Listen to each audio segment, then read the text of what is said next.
Let me tell you something. There's news that hits, and it feels like it shakes the den to its core. We barely had time to blink after the preseason, and boom, we get a first-round bombshell. This isn't just any story, either. It's divisional rivalry. It's Lambeau Field. It's the pressure of the Motor City pride hitting the chest of every fan dressed in Honolulu blue. And you know how it is. When a huge name shows up on the other side, the tension just ratchets up. But hold on, because here, you're going to get the kind of analysis you don't hear on TV, the real talk that only a true fan understands. The big question is, will this start to the season finally prove that the Lions are the real kings of the NFC North?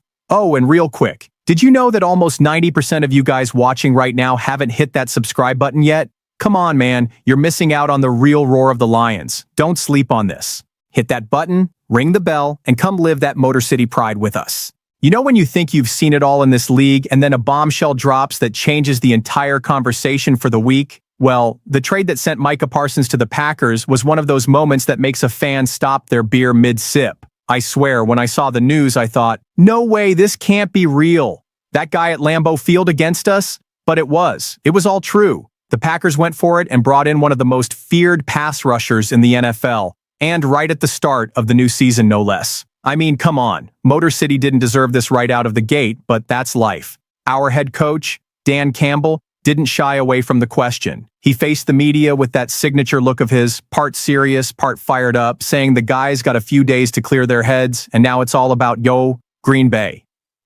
And the way he said it, you could just feel the plan being put together, piece by piece. He made it clear. Parsons is a hell of a player, no denying it, but the coaching staff is going to cook up a scheme. They're going to find a way to neutralize him. And you know, when Campbell drops that, we'll have a plan, it just gives you the sense that the locker room is locked in, united, and ready for the challenge. Now, I'm going to be straight with you. Parsons is a nightmare. He's not just a one-trick pony, he moves all over the line, he attacks from the inside, from the outside, and he'll feast on any offensive tackle who's caught sleeping. He's a problem for any O-line, and our line, which already has to deal with internal changes because of some losses in the middle, now has to face this monster head-on. It's the kind of game that tests your mettle, that separates the fans who just wear the Honolulu blue from the ones who bleed Honolulu blue. The buzz among the fan base has been huge. People in the Lions Nation groups online were freaking out. One guy said, "Our piece in the division is over." Another was already declaring, "If Dan has a plan, I believe." That's the magic of it, right? Some guys panic, others get fired up with confidence. But the truth is, the road to a third consecutive NFC North title just got a lot rockier. With every pass Goff throws, we're going to be holding our breath, watching where Parsons lines up. And you know what came to mind? That Monday night game against the Cowboys, where Parsons almost single-handedly decided the game. That was bone-chilling. Even so, Campbell projects a different kind of confidence. It's not that soft coach-speak baloney. It's direct, it's raw. He's good, but we'll have an answer. And when he says that, I feel like the whole team buys into it. And we, in the stands, buy into it too. That's what drives the Motor City pride. That's what makes us believe. So, my friend, buckle up, because that game at Lambeau is going to be one for the history books. And if you think this news was big, just wait until you hear the next one, which involves a tough market dilemma for our team. So, let me tell you, if the first news got your heart pounding, this next one hits on another point that has every fan scratching their head, the pass rush. Because honestly, everyone saw that when Hutchinson got hurt last year, the defense lost that monstrous impact on the line. And now, with the season starting, the question is, who's going to step up on the other side? The conversation has heated up again with the names Za'Darius Smith and Jadeveon Clowney being thrown around. And I'm telling you, this is the kind of dilemma that feels like a post-game debate at the bar. We know Za'Darius well. He's worn our Honolulu blue. He brought presence, experience, and he even helped hold things down at the end of last season. The guy is productive with 9 sacks last year, consistent pressure, and he knows how to get in a quarterback's head. But his contract expired, and now the question is he worth spending more to bring him back? Because he still has a market, there are still teams after him. And Clowney, well, Clowney is a big name, a former #1 pick, a nice resume with 3 Pro Bowls. But to be honest with you, he never quite became the terror he was promised to be. Is he good? Of course he is. But he doesn't have the same impact that Smith had for us in 2022, for example. The fan base is divided. In the online, the Den groups, you have people saying, bring in Clowney, he'll be cheaper. Just fill the hole. Others fire back. Nah, you get what you pay for. Smith has proven himself with us. He's the right fit for this scheme. And me, looking at it from the outside, I think it's the age-old story. If money is tight, maybe Holmes Weiss pulls the cost-benefit card. But if the focus is really on giving Hutchinson a reliable partner, Smith seems like the right move. And we can't forget that Davenport, who would theoretically be the starter there, is always injured.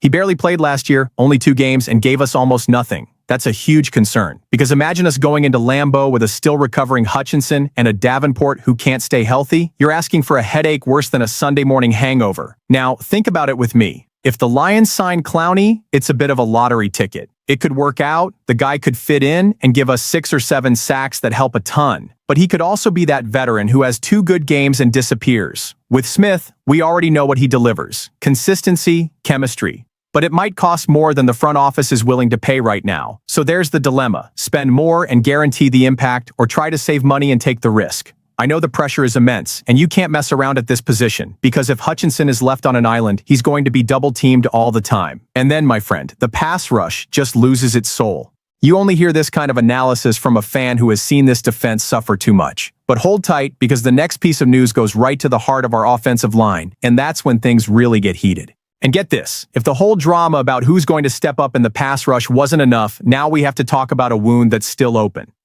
Frank Ragnow's retirement. Man, I'm telling you, it hurt to see the guy hang up his cleats. He was the heart of our offensive line, a pillar, a true leader in the locker room. And in the middle of that void, the name of guard Bashot Carter O'Donnell, Nebudbashan, starts popping up as an option. So I ask you, is he the answer we need? O'Donnell isn't a star, he's not a name that's going to sell jerseys, but he has that blue-collar profile that Dan Campbell loves. He's versatile, he can play multiple positions on the interior line, he comes cheap, and he brings a decent amount of experience even after an injury that disrupted his flow. And you know how it is. In a long season, with hits every Sunday, having a guy like that for rotation and depth makes a huge difference. He won't solve the problem alone, but he could be that quiet piece that brings balance.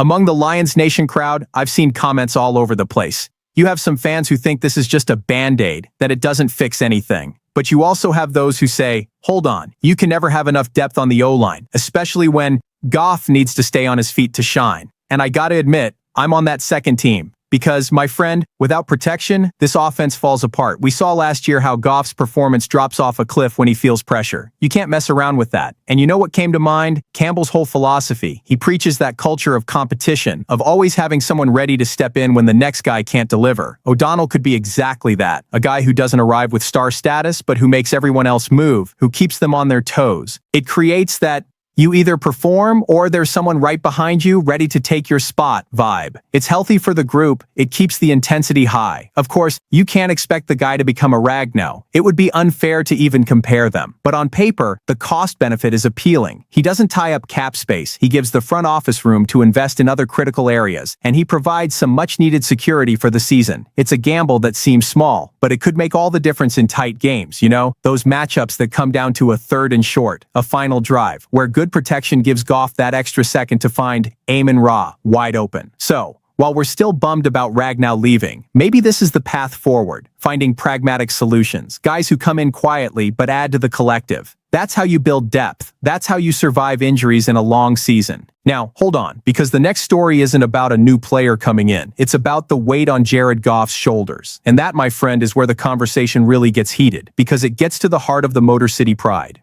Now, let me be straight with you. If there was one topic that blew up this week among the fans, it was all about Jared Goff. Because, my friend, you can bring Parsons to the Packers, you can debate Clowney or Smith on defense, you can talk about O'Donnell arriving, but if Goff doesn't have time to throw, none of it matters. And that's exactly where the shoe pinches. The offensive line has changed, and it's changed a lot. We lost Frank Ragnow, who was our rocket center. We lost Kevin Zeitler, who brought a ton of experience. Now, Graham Glasgow is moving to center to handle the load, and rookie Tate Ratledge is stepping up at guard. I mean, that's not a small thing. That's a massive shift at the heart of the O-line. And when you hear that Goff is a top 2 QB in the league in QBR when he's in a clean pocket, but he plummets all the way to 23rd when he's under pressure, it gives you chills. The difference is insane. I remember watching games last year where the protection was rock solid, and the offense looked like a symphony. Clean passes to Amon Ra, quick connections in the middle, running plays clicking. It looked easy, but I also saw games where the line caved and Goff turned into a completely different player. He was missing reads, anticipating pressure, getting rid of the ball too early. It's the infamous ghost of pressure.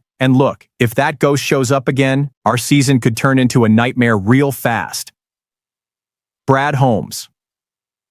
Our GM tried to calm the fans, saying he believes in the group, that the young guys will step up, and that the coaching staff knows how to prepare them. And I get it. Campbell has built this culture of resilience, of growing from mistakes. But honestly, when I think about a big playoff game in January and I picture that line collapsing against a tough defense, my heart almost stops just thinking about it. The crowd in the den online was divided. Some guys said, "Chill out, Goff will handle it. It's just an adjustment." Others were already saying, "If we don't get reinforcements, you can forget the Super Bowl." And I'm somewhere in the middle, because I know Goff is capable of leading an elite offense, but I also know you can't mess around with that kind of vulnerability, especially in a year where we're carrying the flag as NFC North favorites, going for a third straight divisional title. And there's another detail. Ratledge could be the future at center, but right now he's still learning. You can't put everything on a rookie's shoulders. That's where the conversation about depth comes back in, about bringing in pieces like O'Donnell to ease the burden. Because at the end of the day, the equation is simple. If Goff stays on his feet, we have a chance to go far. If he's on the ground all the time, say goodbye to the dream. So fans, this is the naked truth. The talent is there, Campbell's confidence is there too. But the offensive line is going to decide how historic this season can be. And if you think that was heavy, just wait for the conclusion I'm about to drop, because that's pure emotion, the way only Lions Nation understands it. After all that, you can feel that we're at a decisive point in our journey. Parsons to the Packers, the pass rush dilemma, the search for O-line depth, the pressure on Goff. It's like every piece has its own weight, and all of them together will determine if this season is going to be historic or not. I believe because Motor City Pride doesn't give up easily. Now I want to hear from you. Comment below, because this is the home of the real Lions Nation. And hold on tight, because the next content is coming to light up the den even more.